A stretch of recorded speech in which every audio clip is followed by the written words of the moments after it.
Welcome to the review for exam 3 for stats for 121. Now, hopefully you've taken a look on Blackboard for the actual form. I don't have a printer, so I had to write it all out. So let's jump right in. So the first page, we got a multiple choice question stats quiz with possible answers of A, B, C, D, and E. So that's the information up front that you have to use to answer the questions. So the first question says, what's the probability of getting false for an answer? Well, if you try to match up false with any of those choices, you're doing better than I am. So it's not possible. And if it's not possible, then the probability is 0. So that one's just a kind of trick you. The second one, though, what's the probability of getting a correct answer? Now, one of those, it doesn't, I can't remember if it specifies it or not, but I believe it does. One of those should be the correct answer. So you can't have more than one. So 1 out of the 5. So 1 out of 5, which is 0.2. So 0.2 would be your answer. Now, you can also write it with a couple of zeros. It probably doesn't make a difference, but 0.2 would be fine as well. All right, and then for part C, what's the probability of a wrong answer? Well, if 1 out of 5 is right, then 4 out of 5 is wrong, so that should be 0.8. So 0.8 should be your answer for that one. So not anything too drastic, just, don't overthink it and just be careful. Now looking at number 2 rather, it says there's a weather report that states that there's 3 chances in 10 of rain today. The question wants to know, what is the probability of no rain today? Now they're just trying to trick you up with the wording. So if it's 3 chances in 10 of rain, then what is the chances for no rain? So it's going to be the remaining 7 out of 10 for no rain.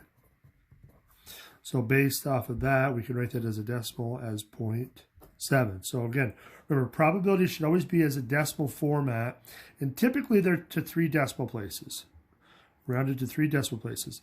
If they wanted a percentage of rain today or something like that, then they'll say percentage in the problem. But if it just says probability, use the decimal form. Okay, so then number 3 says, based on number 2, is the chance for rain significantly high, significantly low, or not significant? And explain. Now, we've kind of dived into this a lot more in depth, but for this problem, really all we're going to be looking at is, well, they want for rain, so be careful. So they are going to be looking at the 0.3, not the 0.7. So that's really the probability we're analyzing for number 3. So now what are we going to do? So what's the answer? So if we're dealing with 0.3, remember, we need to compare that to 5%.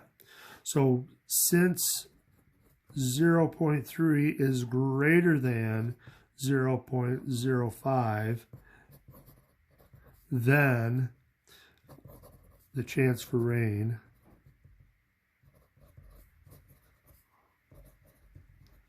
is not significant. Again, it's greater than 5%. If it's greater than 5%, then that means there's a pretty good chance, or at least a reasonable chance, that it could happen. If it's smaller than 5, then that's pretty low, or on the other end, really high. If it's greater than 95%, then that's a really high chance that it could happen, a significantly high chance. So, so again, you got the 5% on the one end, you got 30% essentially in the middle, and then you got 95%. It's in between. It's in between those cutoffs. Sorry. It's in between those cutoffs. So that's why it's not significant. If it was greater than 95, that's pretty high. If it's less than 5%, it's pretty low. So, so now the last question on this first page, if a challenge is randomly selected from this table of results, so again, the table it gives you a little bit more information, obviously, in the actual review sheet. But you have this table here. So you got challenges that are accepted, challenges that are rejected. You got males and females, and the number of people in those specific categories. So number 4 says, if a challenge is randomly selected, find the probability that the challenge was rejected. So before we can worry about that, we got to first determine our sample space. Our sample space, really, we just got to add up all of our results here. So we got 327, we got 512, which gives you a grand total of 839. So, and that corresponds to the initial information in the problem, which said that there was 839 player challenges. So that checks that way. And just to double check, it doesn't hurt to go both ways. So if we add up 201 and 288, we're going to get 489. And if we add across here, it looks like we get 3. Whoops. Helps if I can add 350. And if we add that down, we see that we do get the same 839. So it checks in both directions. Okay, so now we have our sample space. So 839 is the sample space. So now we got to look at rejected. It doesn't say the gender of who is rejecting. It just says rejected in general. So we want to use the 512. So 512 over 839. And if we get our calculator out here, let's clear that. 512 divided by 839, which gives us 0.61025. If we round it to 3 places, looks like 0.610.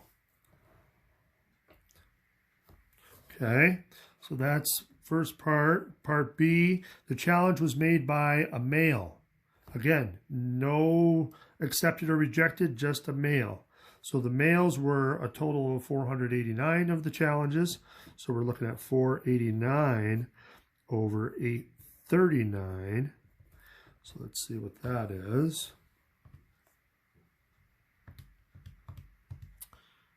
Oops.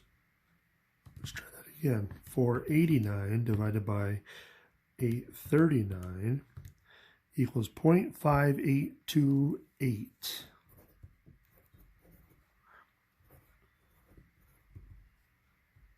And if we round that to 3 places, we should get 0.583. So again, don't just chop it off. Make sure you round it up if you have to round it up. And now the third one, challenge was made, or excuse me, was accepted and made by a female. Okay, so now it's a little bit more specific. So we need the accepted ones and we want just the female. So there's 126 in that category. But now what do we put it out of? Do we put it out of the accepted ones only? Or do we put it out of all the females? Or, and it's, again, that's a trick because they're still drawing it out of the whole pot, out of all the possible challenges. And there's still 839. So you still want to divide it by that. So if we divide 126 divided by 839, so 0.15017, so on. So again, that's going to round to 0.150. So that wraps up the first page. So the next video we'll jump into the next page. See you in a minute.